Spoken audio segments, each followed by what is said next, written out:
Hello dear student, आज हम लोग डिस्कस करेंगे interpretation of ratio analysis. Interpretation मतलब क्या होगा? जब आपको एग्जाम्पल में इंडस्ट्री रेशियो और कंपनी रेशियो दोनों दिए गए हो, या तो कभी कभी क्या होता है कि इंडस्ट्री रेशियो तो आपको ऑलरेडी प्रोवाइड किया गया है, पर कंपनी के रिलेटेड आपको डेटा प्रोवाइड किया गया है। डेटा के ऊपर से आपको फाइंड आउट करने हैं डिफरेंट रेशियो। बाद में जब कंपैरिजन करने की बात आती है तो कैसे सोचते हैं, कैसे कंपैरिजन करते हैं, उसका बेस क्या है कि कैसे कंपैरिजन करते हैं। तो सबसे पहले समझ लेते हैं कि कंपनी क्या है। कंपनी मतलब एक फर्म है, कोई particular x, suppose x limited. जब इंडस्ट्री क्या होती है, जब सेम टाइप की कंपनी जब इकट्ठा होती है तो उसके कॉम्बिनेशन को, मतलब कॉम्बिनेशन ऑफ कंपनी को हम बोलते हैं industry. For example, soft drink की कोई एक कंपनी ले लो, उसकी जो बॉटल आती है कोई एक कंपनी ले लो, तो वो कंपनी के रिलेटेड डेटा होगा। बट जब सॉफ्ट ड्रिंक की हर एक अलग अलग कंपनी के जब साथ में इकट्ठा करते हैं, तो जब बात करते हैं तब उसको बोलते हैं सॉफ्ट ड्रिंक इंडस्ट्री। जो इंडस्ट्री बोलती है वो एज अ परफेक्ट गिना जाता है, मतलब उतना तो रेशियो हमारा कंपनी का रिलेटेड जो डेटा है उसका होना चाहिए। अगर ज्यादा है, अगर कम है, तो हम उसको क्या इंडिकेट करेंगे, वो क्या शो कर रहा है, वो डिस्कस करेंगे। तो इसके लिए रेशियो एनालिसिस की फॉर्मूला के बेस के ऊपर इंटरप्रिटेशन होता है। जब रेशियो की फॉर्मूला की बात आती है तो इस ग्रुप के डिस्क्रिप्शन में मैंने लिंक प्रोवाइड किए गए कि कहां से आपको रेशियो फाइंड आउट करते हैं, कैसे फाइंड आउट करते हैं। अलग अलग मेथड बताई गई है कि रेशियो को कैसे बनाते हैं। उसको रट्टा मारने की जरूरत नहीं, रेशियो कैसे बनाते हैं। तो फर्स्ट ऑफ ऑल स्टार्ट करते हैं हम ग्रॉस प्रॉफिट रेशियो। फॉर्मूला क्या बोलता है? Gross profit divided by sales into 100। मतलब gross profit ratio indicate relationship between gross profit and sales.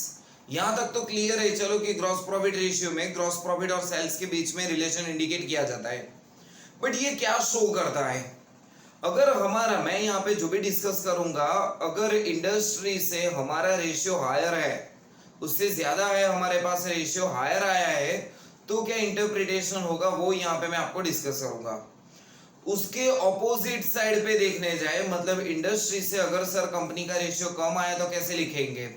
जो मैं बोलता हूं उसका वाइस वर्सा, मतलब पूरा ऑपोजिट कर डालने का। तो जब मैं हायर की बात करूं, उसका ऑपोजिट देखने जाए तो लोअर के रिलेटेड हो जाएगा। तो समझो, इंडस्ट्री से कंपनी का ग्रॉस प्रॉफिट रेशियो हायर आ रहा है, मतलब उसका रीजन क्या होगा? तो समझने की ट्राई करो। प्रॉफिट फॉर्मूला क्या बोलता है? Gross profit divided by sales into 100। तो ग्रॉस प्रॉफिट, प्रॉफिट आपको ऊपर वाला जब हायर मिलेगा, जब ऊपर वाली अमाउंट आपको हायर मिलेगी, तभी ऐसा पॉसिबल है कि आप ऐसा बोल सको कि हमारा ग्रॉस प्रॉफिट हायर आ रहा है, ग्रॉस प्रॉफिट रेशियो हायर आ रहा है। तो वो कैसे होगा? अगर कंपनी का कॉस्ट ऑफ प्रोडक्शन लोअर जा रहा है, फॉर एग्जांपल 100 आपकी सेल्स है, उसमें से कॉस्ट ऑफ प्रोडक्शन 80 है, तो आपका प्रॉफिट क्या होगा? 20। बट वही ग्रॉस प्रॉफिट मेरे को इंक्रीज करना है, सेलिंग प्राइस सेम रखनी है मेरे को, तो सेलिंग प्राइस में से ऐसा ही पॉसिबल है कि मैं कॉस्ट ऑफ प्रोडक्शन थोड़ा और डाउन कर दूं। कॉस्ट ऑफ प्रोडक्शन मेरा 70 हो जाएगा तो ग्रॉस प्रॉफिट मार्जिन 30 हो जाएगा। अगर ये रास्ता पॉसिबल नहीं है तो दूसरा क्या करेंगे हम? अपनी सेलिंग प्राइस इंक्रीज कर देंगे। सेल्स को नहीं बोल रहा मैं, अपनी सेलिंग प्राइस इंक्रीज कर देंगे। फॉर एग्जांपल, मैंने अभी जो आपको एग्जांपल दिया उसमें मैंने आपको बोला 100 minus cost of production 80, gross profit margin आया हमारे पास 20। अगर मैं ट्राई कर रहा हूं, कॉस्ट ऑफ प्रोडक्शन डिक्रीज नहीं हो रहा, तो ऐसा कर दूंगा कि सेलिंग प्राइस को 120 कर दूंगा। तो selling price 120 minus cost of production तो हमारे पास 80 है, तो इज इक्वल टू हमारे पास ग्रॉस प्रॉफिट क्या हुआ? 40। तो अगर इंडस्ट्री रेशियो से हमारा आंसर बेटर आ रहा है तो वो क्या शो कर रहा है? या तो हमारी कॉस्ट ऑफ प्रोडक्शन लोअर है, या तो फिर हमारा जो सेलिंग प्राइस पर यूनिट है वो हमने हायर किया गया है। तो मैंने यहाँ पे लिखा हुआ है पूरा Gross profit ratio shows the relation between gross profit and sales. If gross profit ratio is higher, then it shows, वो क्या शो कर रहा है, lower cost of production and higher selling price. Okay. उसके बाद आता है सेकेंड रेशियो, आते हैं net profit ratio. Net profit ratio में भी शुरुआत में तो ऐसा ही बोलने का कि net profit divided by sales into 100. तो प्रॉफिट फॉर्मूला के हिसाब से बोलते हैं कि रिलेशन किसके बीच में शो किया गया है, नेट प्रॉफिट और सेल्स के बीच में यहाँ पे रिलेशन इंडिकेट किया गया है. वो क्या बोलता है, जो बिजनेस होते हैं बिजनेस की इफिशियंसी बोलते हैं. अगर इंडस्ट्री से हमारा रेशियो हायर आ रहा है तो अपना मैनेजमेंट जो है, कंपनी का जो मैनेजमेंट है वो परफेक्टली वर्क कर रहा है, एकदम इफिशिएंटली वर्क कर रहा है और कंपनी को वो बेस्ट रिजल्ट प्रोवाइड कर रहे हैं. तो वो भी देख लेते हैं. It indicate relationship between net profit and sales. If this ratio is higher than industry, it shows better management of company. मतलब जो कंपनी का मैनेजमेंट है ना, वो अपनी पूरी कोशिश कर रहा है कि कंपनी को कैसे आगे बढ़ाया जाए. अगर नेट प्रॉफिट हायर आ रहा है तो पहले ही बोल दिया मैंने, यहाँ पे जो भी डिस्कस करूंगा, अगर इंडस्ट्री से हमारा रेशियो हायर आ रहा है तो उसके बारे में ही मैं डिस्कस करूंगा. जब लोअर आएगा तो इसका पूरा ऑपोजिट लिखना है हमको. ओके. उसके बाद आता है operating expense ratio. Operating expense मतलब क्या, ऑपरेटिंग एक्सपेंस मतलब कॉस्ट ऑफ गुड्स सोल्ड तो होगा ही, प्लस एडमिन, सेलिंग, डेप्रिसिएशन, सारे एक्सपेंस को इकट्ठा करेंगे तो उसको बोलेंगे हम ऑपरेटिंग एक्सपेंस रेशियो. बट अगर ऑपरेटिंग एक्सपेंस रेशियो कंपनी में ज्यादा आया, इंडस्ट्री बोलती है कि 15% होना चाहिए और हमारा 20% आ रहा है, मतलब इंडस्ट्री से ज्यादा आ रहा है, तो समझो यहाँ पे बच्चों हमारा ऑपरेटिंग एक्सपेंस ज्यादा हो रहा है. इंडस्ट्री बोलती है कि 15% एक्सपेंस होना चाहिए और आपका ऑपरेटिंग एक्सपेंस, जब हमारे पास मिल रहा है यहाँ पे 20% ऑपरेटिंग एक्सपेंस मिल रहा है. इंडस्ट्री बोलती है 80% होना चाहिए, हमारा हो रहा है 87%, 85%. मतलब जो इंडस्ट्री बोलती है उससे हमारा हायर हो रहा है, तो वो हमारी कंपनी के लिए कंडीशन फेवरेबल नहीं है. क्योंकि जब इंडस्ट्री बोलती है कि 80% में आपका ऑपरेटिंग एक्सपेंस कवर हो जाना चाहिए, तब हम 85-87% इनकट कर रहे हैं, तो वो हमारे लिए अनफेवरेबल कंडीशन इंडिकेट कर रहा है. तो लिखा हुआ है मैंने यहाँ पे, if operating expense ratio is higher then it is unfavourable condition for company. Next पे आते हैं specific expense ratio. Specific expense मतलब जब आपको पर्टिकुलर कोई एक्सपेंस के बारे में बोला गया है. सपोज कि फाइंड आउट करो आप admin expense ratio, suppose find out करने के लिए बोला है सेलिंग एक्सपेंस रेशियो, तो आपको क्या डिसाइड करना होगा, वो क्या इंडिकेट करेगा. अगर आपको एडमिन एक्सपेंस रेशियो बोला है तो फॉर्मूला क्या बना देंगे हम, admin expense divided by sales into 100. तो अगर हमारा एडमिन एक्सपेंस हायर आ रहा है, एडमिन एक्सपेंस रेशियो हायर आ रहा है देन इंडस्ट्री, तो वो क्या इंडिकेट करेगा पता है, हम एम्प्लॉइज को कुछ एक्स्ट्रा पेमेंट कर रहे हैं. मतलब जो इंडस्ट्री बोलती है जो नॉर्मल वेज रेट है इतना पेमेंट करना चाहिए, उससे ज्यादा हम लोग पेमेंट कर रहे हैं, तो मतलब एम्प्लॉय एक्सपेंस हमारा ज्यादा हो रहा है, वो इंडिकेट कर रहा है हमको यहाँ पे. If admin expense ratio is higher than industry, it shows excess payment paid to employ. Excess मतलब ज्यादा कुछ पेमेंट कर रहे हैं, जितना उन लोगों का लेवल होना चाहिए उससे भी हम ज्यादा पेमेंट कर रहे हैं. उसके बाद आता है नेक्स्ट लेवल पे selling expense ratio. Specific expense में ही बात करते हैं. सेलिंग एक्सपेंस रेशियो बोले तो selling expense divided by sales into 100. तो वो रेशियो हमारा कब हायर आएगा, सिंपल है, जब ऊपर वाली अमाउंट हमारे पास हायर होगी तभी आएगा. मतलब एडमिन एक्सपेंस हमारा ज्यादा होगा एज कंपेयर टू सेल्स. मतलब जब इंडस्ट्री बोलती है कि सर आपको 5% एडवर्टाइजमेंट एक्सपेंस होना चाहिए और हमारा आ रहा है 7%, 8%, तो हम क्या कर रहे हैं पता है, यहाँ पे हम पागल हो रहे हैं. क्योंकि जब 5% पे इतना बेनिफिट मिल रहा है, इंडस्ट्री बोल रही है, तो हम 7%, 8% एक्सपेंस कर रहे हैं. तो हम जो भी एडवर्टाइजमेंट एक्सपेंस कर रहे हैं, या तो ऐसा है कि हम बेटर वे से नहीं कर रहे हैं, या तो हम जो एडवर्टाइजमेंट एक्सपेंस कर रहे हैं वो इफिशिएंटली वर्क नहीं कर पा रहे. तो उसकी चैनल है, उसकी कुछ पैटर्न है जिसमें आप चेंजेस करो, जिसमें आप एडवर्टाइजमेंट एक्सपेंस को रिड्यूस भी कर सकते हो और अपना सेल्स भी आप इंक्रीज कर सकते हो. तो if selling expense ratio is higher than industry, it shows more expense incurred for advertising. उसके बाद आता है रिटर्न ऑन टोटल असेट। ये बहुत ही इंपॉर्टेंट रेशियो गिना जाता है। जब टोटल असेट के बारे में जब हमको फाइंड आउट करना है कंपनी में जो टोटल असेट के उसके ऊपर से कितना रिटर्न मिलता है, मतलब इसको बोल सकते हैं ये वो वेरीफाई करता है कि ओवरऑल इफिशियंसी, पूरी कंपनी की ओवरऑल इफिशियंसी क्या है। अगर इंडस्ट्री से हायर आया अपना रेशियो तो अपनी कंपनी एकदम परफेक्टली चल रही है, मतलब इफिशिएंट वर्क कर रही है।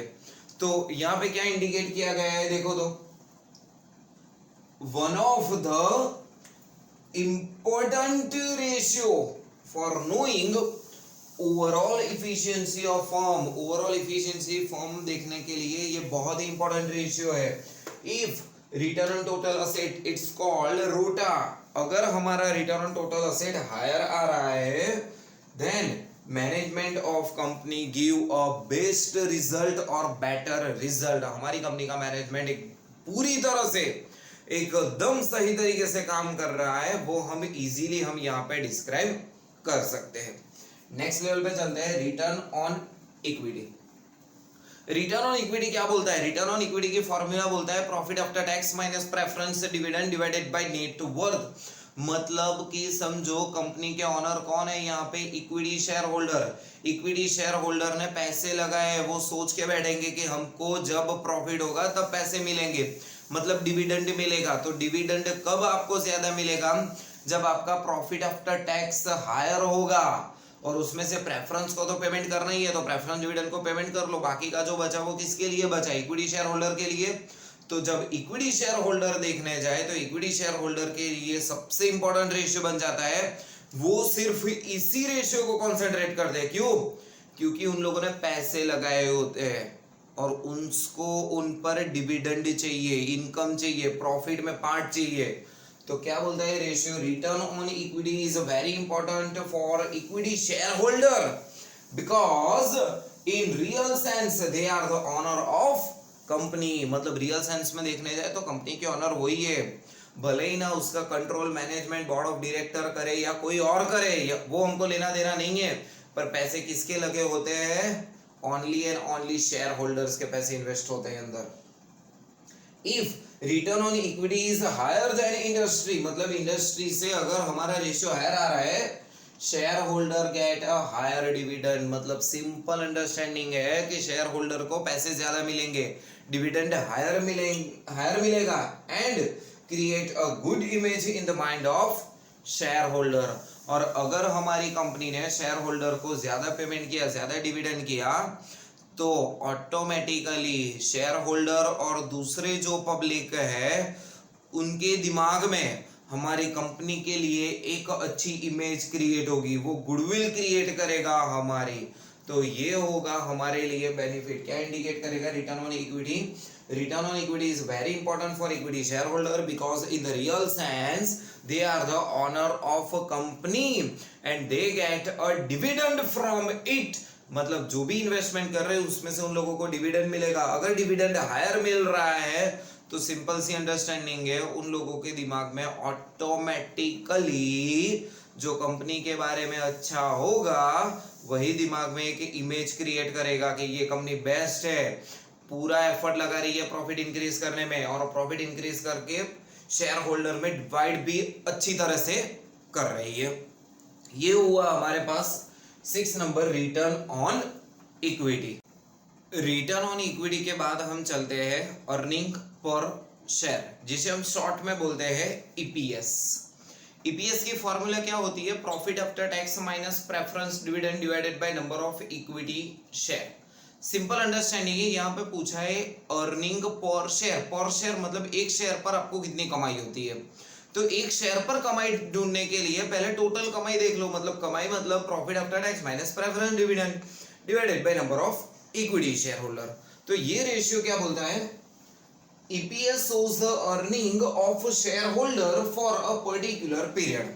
मतलब एक साल का हो, कभी कभी क्वार्टरली हो, कभी कभी 6 मंथली हो, मंथली, अलग अलग तरीके से फाइंड आउट करते हैं जिस पीरियड का आपको दिया गया है वो। If EPS is higher than shareholder try to invest more amount in company. अगर शेयर होल्डर मतलब पोटेंशियल शेयर होल्डर, जो लोग चाहते हैं कि इस कंपनी में हम इन्वेस्टमेंट करें, उन लोगों को पता चला कि इस कंपनी का अर्निंग पर शेयर ज्यादा है, तो लोग क्या करेंगे पता है, ट्राई करेंगे कि उसी कंपनी में लोग इन्वेस्टमेंट करें ताकि उन लोगों को मैक्सिमम रिटर्न मिल पाए। तो सिंपल है, अर्निंग पर शेयर मतलब EPS shows the earning of shareholder for a particular period. If EPS is higher than shareholder try to invest maximum money, maximum amount, maximum investment in a company. Next पे आता है पे out ratio. क्या है पे out ratio? पे out ratio हमारे पास एक ऐसा टॉपिक है जो हमको पेमेंट करना है, डिविडेंड पेमेंट करना है। पर डिविडेंड किसमें से पेमेंट करेंगे? प्रॉफिट आफ्टर टैक्स जो आया उसमें से प्रेफरेंस डिविडेंड को माइनस करेंगे, बाद में जो बचा उसमें से हम डिविडेंड पेड करेंगे। नॉर्मली क्या करती है हर कंपनी, पूरा जो भी बचा अमाउंट वो सारा डिविडेंड नहीं इश्यू कर देती। फॉर एग्जांपल, मेरे अर्निंग प्रॉफिट आफ्टर टैक्स 120 है, उसमें से 20 रुपीज मैं पेमेंट कर रहा हूं प्रेफरेंस शेयर होल्डर को, तो मतलब 120 माइनस 20 मेरे पास बचा क्या? 100 रुपीज जो बचे वो सारे मैं पेमेंट नहीं करूंगा एज अ डिविडेंड, उसमें से कुछ मैं रिटेन अर्निंग करूंगा। रिटेन अर्निंग मतलब जो मेरे पास जो मैंने कमाई की है उसका कुछ हिस्सा मैं रिजर्व रख दूंगा और बाकी का जो अमाउंट होगा वो मैं डिविडेंड पेमेंट कर दूंगा। जो डिविडेंड यहाँ पे मैं पेमेंट कर रहा हूं आफ्टर डिडक्टिंग रिजर्व, जो मैं पेमेंट कर रहा हूं उससे बोलूंगा मैं पे आउट रेशियो। मतलब पे आउट रेशियो यहाँ पे ये इंडिकेट कर रहा है कि आप रिजर्व कितना कर रहे हो, पेमेंट कितना कर रहे हो। अगर आपका पे आउट रेशियो हायर आ रहा है तो समझ लो कि आपने रिटेन अर्निंग कम रखी है और आपने कंपनी के पहले शेयर होल्डर के बारे में सोचा, उन लोगों को रिटर्न हायर दिया। और अगर आपका रिटर्न यहाँ पे पे आउट रेशियो कम आ रहा है तो पे कम किया हुआ है आपने, और एज अ रेशियो जो आपने रिजर्व है वो आपने ज्यादा इकट्ठा किया हुआ है। तो यहाँ पे देख लेते हैं आगे क्या बोलते हैं। If payout ratio is higher, it shows a lower retain earning of company. अगर हायर पेमेंट कर दिया तो लोअर रिटेन अर्निंग, मतलब कंपनी ने खुद के पास कम पैसा रखा है और बाहर शेयर होल्डर को ज्यादा पेमेंट किया गया है। नेक्स्ट पे आता है price earning ratio. Price earning ratio किसके बारे में बोलता है? Relationship between market price per share and earning per share. अगर मार्केट में प्राइस ज्यादा होगी तो ऑटोमेटिकली आपका रेशियो इंक्रीज ही बोलेगा ये, क्योंकि ऊपर फॉर्मूला ही क्या बोलता है, market price per share divided by earning per share. तो मतलब आपकी मार्केट प्राइस ज्यादा होगी तो ऑटोमेटिकली ये रेशियो में आपको आंसर हायर ही मिलने वाला है। इसीलिए it is a very important for a future share holder. If ratio is higher in company it shows increase in the market price per share. अगर ये रेशियो हायर आ गया तो मैंने पहले ही बोला कि कंपनी की जो मार्केट प्राइस है शेयर की वो इंक्रीज हो रही है या तो फ्यूचर में कंटिन्यू ग्रोथ दिखा रही है वो शेयर की। उसके बाद dividend yield ratio. Dividend yield ratio के बारे में डिस्कस करने से पहले मैं आपको बता दूं एक एग्जांपल। सपोज कोई कंपनी है, उस कंपनी के शेयर की नॉमिनल वैल्यू है 10 रुपीज। वो शेयर मैंने परचेज किया और परचेज करते समय वो ऐसा नहीं कि मैंने नॉमिनल वैल्यू से परचेज किया हुआ है, वो मैंने कहीं से मार्केट में से, शेयर मार्केट में से परचेज किया, तो मेरे को मार्केट प्राइस पे पड़ा वो शेयर। मार्केट प्राइस थी शेयर की 100 रुपीज। समझो नॉमिनल वैल्यू मैं क्या बोलता हूँ 10 रुपीज और मार्केट वैल्यू क्या है 100 रुपीज। तो मेरे को वो शेयर जो है वो परचेज प्राइस मेरी क्या होगी पता है 100 रुपीज होगी, नहीं कि 10 रुपीज। और जब ईयर फिनिश होगा, फाइनेंशियल ईयर खत्म होगा, तब कंपनी अगर डिविडेंड डिक्लेयर करे, कंपनी ने बोला कि 20% रिटर्न आपको मिलेगा, तो 20% तो मतलब उस टाइम पे मैं थोड़ी ये बोलने जाऊंगा कि मैंने तो 100 रुपीज में परचेज किया था तो 100 के 20% मतलब मेरे को 20 रुपीज डिविडेंड मिलना चाहिए, तो कि बिल्कुल भी नहीं। यहाँ पे डिविडेंड जो भी मिलेगा आपको किस प्राइस से मिलेगा, नॉमिनल प्राइस पे ही मिलेगा। तो मतलब ये तो क्या हुआ है, हमारे पास पूरी तरह से चीटिंग हुई।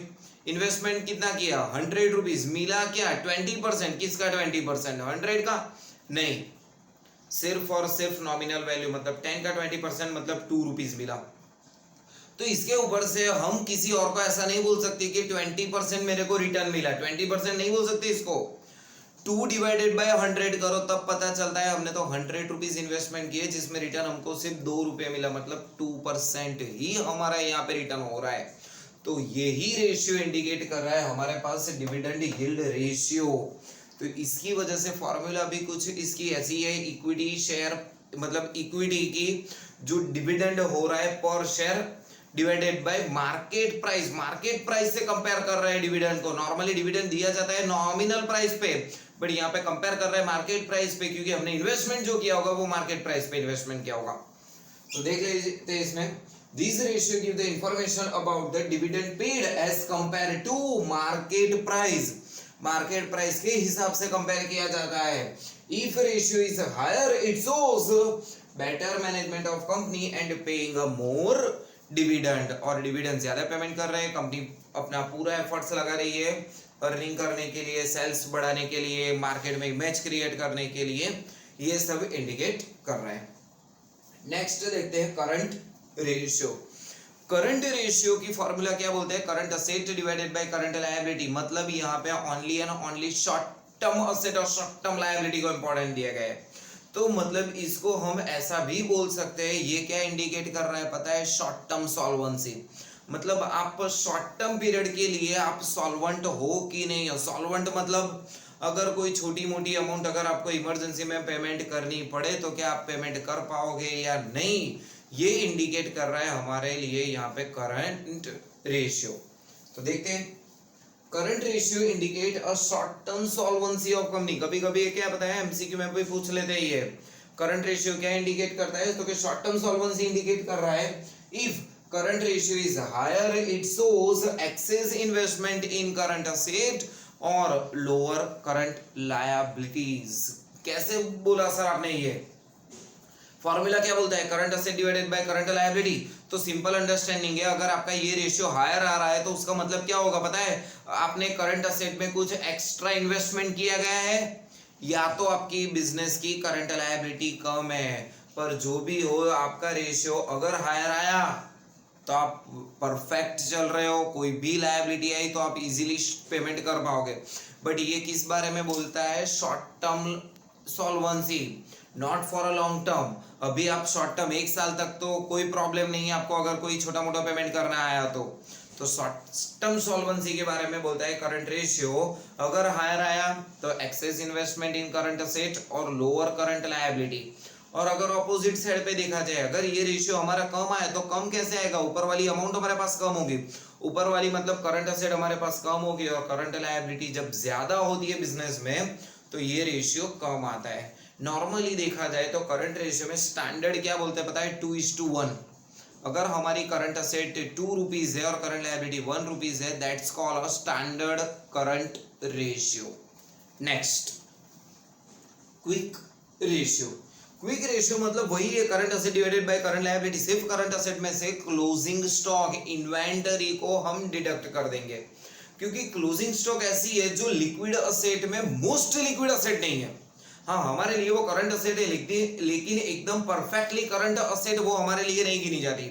अगर मैं सोचूं कि चलो मेरे को आज मेरी इन्वेंटरी है, वो स्टॉक है, मेरे को सोल्ड आउट करना है पूरे का पूरा, तो क्या पॉसिबल है 1-2 दिन 2 महीने 4 महीने में हम पूरा क्लोजिंग स्टॉक जीरो कर पाए? तो नहीं पॉसिबल। क्यों? क्योंकि परचेज करना कस्टमर पे डिपेंड है। हम कितना भी डिस्काउंट दे दे, पर हम इतने भी पागल तो नहीं होंगे यहाँ पे कि अगर मेरे को वो चीज 100 रुपए में पड़ी है, मैंने उसकी सेलिंग प्राइस पहले 200 रखी थी, डिस्काउंट किया, चलो अभी 25% डिस्काउंट कर रहा हूं तो मैं 150 में सोल्ड आउट करूंगा। पर ऐसा तो नहीं ना कि स्टॉक खाली करने के लिए चलो भाई 80 रुपीज में लेके जाओ, 70 रुपीज में लेके जाओ, अपना खुद का लॉस करके थोड़ी सोल्ड आउट करूंगा। तो वो परचेज करना कस्टमर के हाथ में है, तो उसको हम लिक्विड असेट में नहीं गिनते। तो करंट असेट में से माइनस कर दो simple inventory divided by current liability. तो फॉर्मूला के हिसाब से क्या बोलता है, quick ratio is indicating that the firm is liquid and ability to pay current और short term liability in time, मतलब रेगुलर आप पेमेंट कर पाओगे कोई भी करंट लायबिलिटी होगी तो।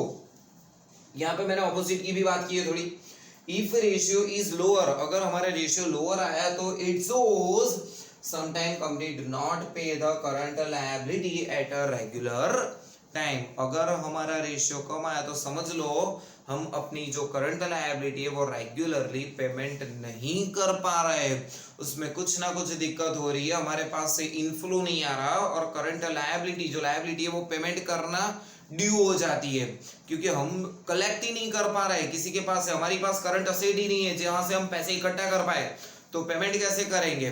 तो अगर आपका क्विक रेशियो, जिसको हम एसिड टेस्ट रेशियो के नाम से भी जानते हैं, अगर वो रेशियो अगर हमारा कम आया तो समझ लो कि आपको बिजनेस स्मूथली रन करने में थोड़ी दिक्कत होगी। ऐसा नहीं कि आपका बिजनेस पूरा स्टॉप हो जाएगा, मतलब दिक्कत होगी, जो छोटे छोटे पेमेंट है आप वो छोटे छोटे पेमेंट रेगुलर टाइम पे पेमेंट नहीं कर पाओगे। इस देखने जाए तो हमारे पास यहाँ पे प्रॉफिटेबिलिटी रेशियो और करंट रेशियो यहाँ पे फिनिश होता है। देन आफ्टर हमारे पास आएगा leverage ratio. Total leverage ratio में देखने जाए तो 3 हमारे पास है लिवरेज रेशियो। डेब्ट असेट है, डेब्ट इक्विटी है और इंटरेस्ट कवरेज रेशियो है। तो सबसे पहले देखते हैं हमारे पास डेब्ट असेट रेशियो। डेब्ट असेट रेशियो में नाम ही क्लियरली शो किया गया है डेब्ट और असेट के रिलेटेड, मतलब इस जो रेशियो में हम बात करेंगे वो डेब्ट और असेट के बारे में बात करेंगे। ऊपर आएगी हमारे पास डेब्ट डिवाइडेड बाय आएगा हमारे पास टोटल असेट। तो डेब्ट में कभी कभी क्या होता है, अगर हम लॉन्ग टर्म डेब्ट के हिसाब से कैलकुलेशन करें तो भी चले, अगर हम लॉन्ग टर्म कैलकुलेट ना करें और ऐसा है कि टोटल डेब्ट ले ले, टोटल डेब्ट मतलब लॉन्ग टर्म प्लस करंट, तो भी यहाँ पे वैलिड है। हाँ, पर ये चीज ध्यान रखनी होगी, अगर दूसरी कंपनी ने लॉन्ग टर्म है तो हमारी लॉन्ग टर्म से हम फाइंड आउट करेंगे, फिर कंपैरिजन करेंगे। अगर इंडस्ट्री की बात करें तो इंडस्ट्री ने यहाँ पे long term plus short term दोनों का टोटल डेब्ट का यूज किया है, तो हम भी long term plus short term दोनों का यूज करके ही कंपेयर करेंगे। हम यहाँ पे ऐसा नहीं कर सकते कि इंडस्ट्री ने किया है long term plus short term और हम सिर्फ लॉन्ग टर्म से गिने, तो ये यहाँ पे ध्यान रखना होगा। तो ये रेशियो क्या इंडिकेट कर रहा है, this ratio give the extent of liability as compare to asset, मतलब लायबिलिटी का रेशियो बता रहा है एज कंपेयर टू किसको डिवाइड में किया गया है, टोटल असेट को। Here डेब्ट मींस, डेब्ट मतलब क्या बोला है, short term plus long term डेब्ट दोनों का काउंट होगा, पर वो बोला डिपेंड्स ऑन सर्कमस्टेंसेस, जो आपको एग्जांपल में दिया गया है उसके हिसाब से। If ratio is lower than financial condition of a company is better, अरे हर बार ऐसा नहीं होता कि रेशियो हायर तो सर कंपनी अच्छा ही परफॉर्म कर पाएगी है, यहाँ पे समझो if ratio is lower than financial condition of company is better, क्योंकि फॉर्मूला क्या बोलता है पता है, ऊपर क्या बोलता है, डेब्ट डिवाइडेड बाय टोटल असेट, तो मतलब ऊपर की अमाउंट जो डेब्ट की अमाउंट है वो कम होगी और असेट की अमाउंट ज्यादा होगी, तो सिंपल अंडरस्टैंडिंग है वो कंपनी के लिए बेनिफिटेड है। अगर आप ऐसा सोचो कि सर नहीं ये रेशियो भी हायर होना चाहिए, तो ये रेशियो हायर कब होगा, सिर्फ एक ही रास्ता है उसका, अगर हमारे पास डेब्ट ज्यादा है और दूसरा देखने जाए तो हमारे पास डिवाइडेड में असेट कम है, तो ये तो कंपनी के लिए नेगेटिव पॉइंट हो गया। तो यहाँ पे सिर्फ आपको ये एक रेशियो में थोड़ा कॉन्सेंट्रेट करना होगा कि अगर आपका रेशियो लोअर आ रहा है तो गलती से ऐसा मत लिख देना कि फाइनेंशियल कंडीशन इज स्ट्रॉन्ग। अरे यहाँ पे फाइनेंशियल कंडीशन की पूरी वाट लगी पड़ी है, क्यों, अगर हमारे पास लोअर है, समझो क्या बोला है मैंने यहाँ पे, financial condition is lower than financial condition is better, मतलब रेशियो लोअर है तो हमारे लिए पूरा ऑपोजिट कंडीशन एकदम परफेक्ट है। अगर आपका रेशियो हायर आ गया और आपने लिख दिया financial condition is a strong, better, very good, तो यहाँ पे आप गलती कर रहे हो, ये रेशियो कम ही होना चाहिए, क्योंकि ऊपर क्या लिखा है हमने, डेब्ट, तो डेब्ट कम होनी चाहिए, वही कंपनी के लिए पॉजिटिव सेंस में काउंट होता है। नेक्स्ट पे आता है डेब्ट इक्विटी रेशियो। डेब्ट इक्विटी रेशियो भी सेम इसी तरह से हम अंडरस्टैंड करेंगे, ऊपर डेब्ट बोला है नीचे इक्विटी बोला है, मतलब डेब्ट मतलब देखने जाए तो आउटसाइडर लायबिलिटीज, मतलब इन शॉर्ट में बोलूं क्रेडिटर्स, और डिवाइडेड में हम देखने जाए तो नेटवर्थ होगी, मतलब ऑनर्स होगी, तो मतलब क्या है, तो दोनों लायबिलिटी, मतलब एक आउटसाइडर लायबिलिटी है और एक इनसाइडर लायबिलिटी है, लायबिलिटी तो दोनों ही है, पर अगर ये रेशियो हमारा कम आया ना तो क्रेडिटर पार्टी करेंगे। क्यों क्रेडिटर पार्टी करेंगे? क्योंकि उन लोगों को पता है कि हमारा जो इन्वेस्टमेंट है वो एकदम पूरा परफेक्टली सेफ पड़ा है हमारा इन्वेस्टमेंट। उन लोगों को कोई भी टेंशन नहीं होगी क्योंकि डेप्ट कम है, आउटसाइडर की लायबिलिटी कम है, और कंपनी जो इंटीरियर है, जो अंदर की जो लायबिलिटी है, जो कंपनी के शेयर होल्डर है उनके प्रति उन लोगों की लायबिलिटी ज्यादा है। और कंपनी का जब लिक्विडेशन होता है ना तो सबसे पहले आउटसाइडर को पेमेंट किया जाता है, फिर इनसाइडर को पेमेंट किया जाता है। तो देखते हैं, this ratio indicate the relative contribution of creditors and owners. Lower डेप्ट इक्विटी रेशियो, अगर ये लोअर आया, अगर डेप्ट कम हुई और इक्विटी ज्यादा होगी तो ही हमारा आंसर लोअर आएगा। अगर लोअर डेप्ट equity ratio shows higher degree of protection, मतलब क्रेडिटर को कोई भी टेंशन लेने की जरूरत नहीं है, उन लोगों का पैसा बिल्कुल भी सेफ पड़ा है। एंड एंजॉय बाय क्रेडिटर, और क्रेडिटर बिल्कुल एंजॉय करेंगे, उन लोगों को कोई भी टेंशन नहीं है, माइंड फ्री होके वो अपना दूसरा कोई काम हो तो वो अपना काम कर सकते हैं। कंपनी के ऊपर कोई आपको ऐसा डाउट करने की जरूरत नहीं है कि वो आपको पैसा देगा कि नहीं देगा। Next, interest coverage ratio. Interest coverage ratio हमारा फॉर्मूला बोलते हैं EBIT divided by interest paid. Interest किस पे कैलकुलेट होगा? तो सर लॉन्ग टर्म डेप्ट एज अ डिबेंचर है, लोन है, अगर हमने कहीं से डिबेंचर और लोन लिए गए तो उसके ऊपर हमको इंटरेस्ट पेमेंट करना है। जब इंटरेस्ट पेमेंट करते हैं तो कितनी बार, कितने टाइम्स हम इंटरेस्ट पेमेंट कर रहे हैं वो रेशियो इंडिकेट करता है इंटरेस्ट कवरेज रेशियो। अगर हमारा इंटरेस्ट कवरेज रेशियो हायर आ रहा है ना तो समझ लो कि अगर कंपनी का बाय चांस कंडीशन कुछ खराब हुआ भी तो भी वो इंटरेस्ट अपना रेगुलर पेमेंट कर पाएगी। ये बने तब तक ऐसा ध्यान में रखने का कि इंटरेस्ट कवरेज रेशियो जब तक हो ना उतना हायर। सपोज मेरा 10 टाइम रेशियो आया, ये वाला इंटरेस्ट कवरेज रेशियो, तो मतलब मेरी कंडीशन वर्स में से वर्स होगी, मतलब खराब में से खराब कंडीशन भी होगी ना, तो मैं इंटरेस्ट की अमाउंट तो आराम से पेमेंट कर पाऊंगा, और एक बार नहीं मैं 10 टाइम्स पेमेंट कर पाऊं ना, उतनी मेरे पास कैपेसिटी पड़ी होती है। तो this ratio shows how many times the company paid interest on a long term borrowings, मतलब कितने टाइम आप पेमेंट कर पाओगे वो आपकी कैपेसिटी बता रहे हैं। If interest coverage ratio is higher, अगर ज्यादा आया तो उसका मतलब क्या है? Company have ability to pay, company के पास एबिलिटी है to pay interest expense in a poor condition. अगर कंपनी की हालत खराब हुई तो वो भी उसी टाइम पे भी इजीली पेमेंट कर पाएंगे। नेक्स्ट आता है इन्वेंटरी टर्नओवर रेशियो। नाम में बोला इन्वेंटरी टर्नओवर मतलब आप इन्वेंटरी, चलो फॉर एग्जांपल मैंने यहाँ पे मेरी गिफ्ट की शॉप है, मैंने गिफ्ट शॉप में 2 लाख का परचेजिंग किया हुआ है, अलग अलग गिफ्ट आर्टिकल्स मैंने लाके रखे हैं। तो ऐसा नहीं करूंगा कि चलो 2 लाख जो भी पूरा मेरा था, पूरा बिजनेस खत्म होने के बाद, मतलब जो भी 2 लाख की गिफ्ट पड़ी थी सब सोल्ड हो जाएगी, उसके बाद मैं दूसरा परचेजिंग करूंगा। जितना मटेरियल मेरे पास से खत्म हो रहा है, सेल्स हो रहा है, उतना ही मैं परचेज करूंगा, जितना खत्म होगा परचेस करूंगा, जितना खत्म होगा परचेस करूंगा। तो एवरेज स्टॉक यहाँ पे देखने जाऊं तो मेरे बिजनेस में मैं 2 लाख का तो रखूंगा ही, पर मेरा टोटल कितने का गुड सोल्ड आउट हुआ, तो सपोज 10 लाख का सोल्ड आउट हुआ, तो 10 लाख डिवाइडेड बाय 2 लाख मतलब 5 टाइम्स आ गया। तो मतलब ऐसा बोल सकते हैं कि मेरे बिजनेस में इनवर्ड और आउटवर्ड का जो राउंड था वो 5 बार गुड्स जो था इनवर्ड आउटवर्ड का एक पूरा राउंड, एक नहीं ऐसे पूरे कितने राउंड लगे? 5। अगर ये रेशियो मेरा हायर आ रहा है तो समझ लो कि सेल्स मैनेजर अपना बेस्ट परफॉर्मेंस दे रहा है, purchase manager time to time purchase भी कर रहा है, तो मतलब यहाँ पे कोई टेंशन लेने की जरूरत नहीं है आपको। तो देखते हैं, this ratio shows how many times a goods inward and outward from company in how many times, मतलब नंबर्स में आपको ये बताएंगे, काउंटिंग में बताएंगे कि कितनी बार इनवर्ड और आउटवर्ड का एक चक्कर लगा है पूरा। If inventory turnover ratio is higher, अगर हमारा रेशियो हायर आया तो सिंपल अंडरस्टैंडिंग है, सेल्स भी हो रहा है, परचेज भी हो रहा है रेगुलर में, कभी कोई कस्टमर को वापस नहीं जाना पड़ता। कभी कभी क्या होता है, अगर आपका परचेज मैनेजर समझो थोड़ा डाउन है, एफिशिएंटली नहीं है, तो क्या होगा, कोई पर्टिकुलर गुड्स है वो तो मेरी सोल्ड हो रही है, पर जब भी कस्टमर आ रहा है तो वो उसकी अवेलेबिलिटी नहीं हो रही।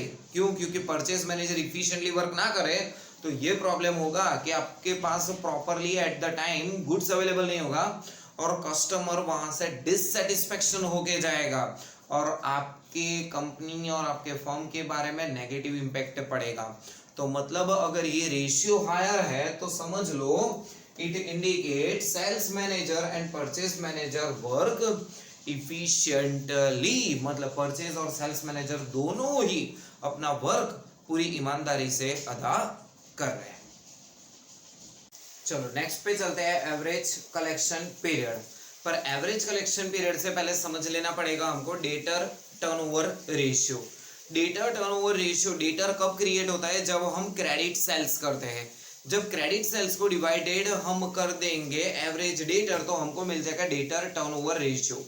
डेटर टर्नओवर रेशियो क्या इंडिकेट कर रहा है? हमको कितने दिन में, मतलब सॉरी कितनी बार पूरे साल में पैसे मिलेंगे वो हम यहाँ पे कैलकुलेट करते हैं, पर कितने टाइम पे मिलेंगे वो फाइंड आउट करने के लिए हमको जरूरत है average collection period. Average collection period मतलब हमारे जो कंपनी का जो रिसीवेबल मैनेजर है, जो पैसा कलेक्शन कर रहा है, कलेक्शन मैनेजर है, वो इफिशिएंट वर्क कर रहा है कि नहीं कर रहा, वो हम यहाँ पे फाइंड आउट कर लेंगे। जैसे कि फॉर एग्जांपल मैं आपको बता दूं कि अगर इंडस्ट्री बोल रही है कि 30 डेज में पैसे रिकवर होने चाहिए, मतलब हर 30 डेज में डेटर के पास से ऑन एन एवरेज पैसे हमको मिल जाने चाहिए, पर हमारी कंपनी क्या कर रही है? हमारी कंपनी 15 दिन 20 दिन में ही पैसे रिकवर कर रही है। तो यहाँ पे क्या हुआ पता है? हमारा जो रिसीवेबल है, जो पैसे कलेक्शन डिपार्टमेंट है, वो अपना पूरा ईमानदारी से काम कर रहा है और अच्छा काम कर रहा है। पर कभी कभी क्या होता है, इंडस्ट्री ने बोला 30 डेज और हमारा कलेक्शन डिपार्टमेंट ऑलमोस्ट 45 डेज लगा रहा है पैसे रिकवर करने के लिए। तो हमारा जो मैनेजर होगा या फिर कलेक्शन डिपार्टमेंट के जो एम्प्लॉय होंगे वो अपना पूरी तरीके से ईमानदारी से काम नहीं कर पा रहे। तो कभी कभी क्या होता है, जब लिक्विडिटी, जब पैसों की जरूरत होती है तो वो अपने पास अवेलेबल नहीं होते। तो ये इंपॉर्टेंट है कि आपका जो कलेक्शन मैनेजर है, कलेक्शन डिपार्टमेंट है, वो इफिशिएंटली यहाँ पे वर्क कर पाए। तो यहाँ पे लिखा है मैंने, if average collection period is higher than industry, अगर इंडस्ट्री से हमारा एवरेज कलेक्शन पीरियड हायर आया, समझने की बात करो, इंडस्ट्री बोल रहा है 30 डेज, हमारा आया 45 डेज, मतलब इंडस्ट्री से ज्यादा आया, तो वो कंपनी के लिए अच्छा नहीं है। बहुत टाइम के बाद हमको पैसे यहाँ पे रिसीव हो रहे हैं। तो मैंने लिखा है higher than industry, it shows a poor management in receivable, मतलब पैसे कलेक्ट करने के बारे में आप थोड़ा पीछे पड़ रहे हो, इफिशिएंटली वर्क नहीं कर पा रहे हो। Next, fix asset turnover ratio, formula ही यहाँ पे बोल रही है फिक्स असेट टर्नओवर, मतलब टर्नओवर मतलब sales divided by fix asset. Fix asset को हम यहाँ पे कैलकुलेट करेंगे, किसको ध्यान में रख के? सेल्स को ध्यान में रख के। ऊपर आ गया सेल्स, नीचे आ गया हमारे पास फिक्स असेट। तो ये रेशियो क्या इंडिकेट कर रहा है? It indicate relationship between sales and fix asset if ratio is lower. समझो यहाँ पे रेशियो कब लोअर आएगा? जब ऊपर वाली अमाउंट कम होगी हमारे पास। ऊपर वाली अमाउंट मतलब सेल्स हमारे पास कम होगा, या तो फिर ऐसा होगा कि हमने टोटल असेट जो मतलब फिक्स असेट है उसमें कुछ एक्स्ट्रा ही इन्वेस्टमेंट करके रखा है जो हमारा कुछ फायदा नहीं दे रहा हमको यहाँ पे।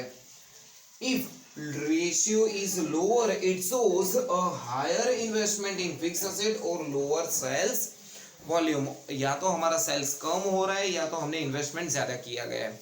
Next, total asset turnover. Total asset turnover मतलब होगा हमारे पास sales divided by total asset. Total asset मतलब क्या? Current asset plus fix asset का दोनों का टोटल कर दो तो हमारे पास टोटल असेट मिलेगा। तो फॉर्मूला के हिसाब से देखने जाए तो ये हमारा हायर और लोअर कब होगा? क्या रिलेशन शो कर रहा है? तो कि सेल्स और ऑब्वियसली टोटल असेट के बारे में। सेल्स अगर हमारा कम है तो रेशियो कम आएगा, सेल्स अगर हमारा ज्यादा है तो ये रेशियो हमारा ज्यादा इंडिकेट करेगा। Total asset turnover indicate fix asset and current asset, मतलब फिक्स असेट और करंट असेट दोनों का यहाँ पे टोटल करना है।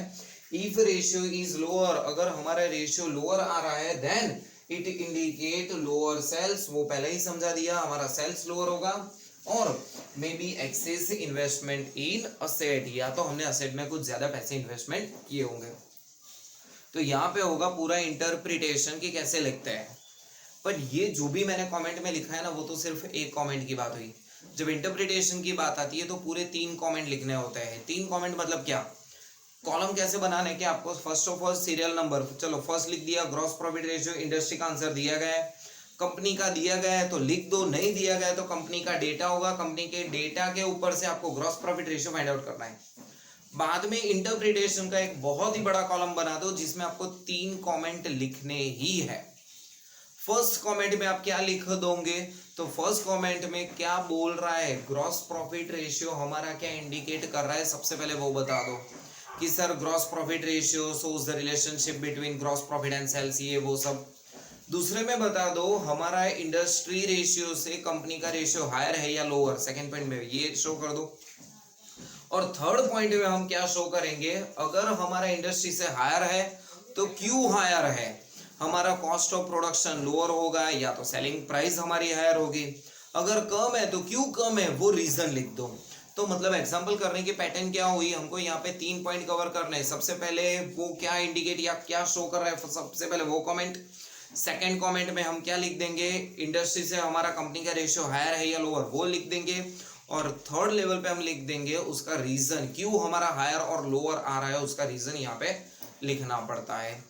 तो यहाँ पे देखने जाए तो डेटा टर्नओवर रेशियो के बारे में नहीं है, डेटा टर्नओवर रेशियो के ऊपर से हम फाइंड आउट करेंगे एवरेज कलेक्शन पीरियड, नहीं तो टोटल हमने याद करो जो मैंने पहले ही बोला है, इस वीडियो के डिस्क्रिप्शन में लिंक दिया गया है, उसमें मैंने टोटल अराउंड 20 फॉर्मूलाज आपको पढ़ाई है। तो 20 फॉर्मूलाज में से मैंने 19 का ही एक्सप्लेनेशन, क्योंकि डेटा टर्नओवर रेशियो की फॉर्मूला के हिसाब से हम उसका कुछ इंटरप्रिटेशन नहीं कर पाएंगे, यहाँ पे सिर्फ एवरेज कलेक्शन पीरियड की ही जरूरत है, तो उसके ऊपर से हम फाइंड आउट करेंगे। तो ये हुआ आज का पूरा सेशन। फिर भी इसके रिलेटेड कोई क्वेरी है तो नीचे आप कमेंट सेक्शन में शो कर सकते हो। Okay, all the best.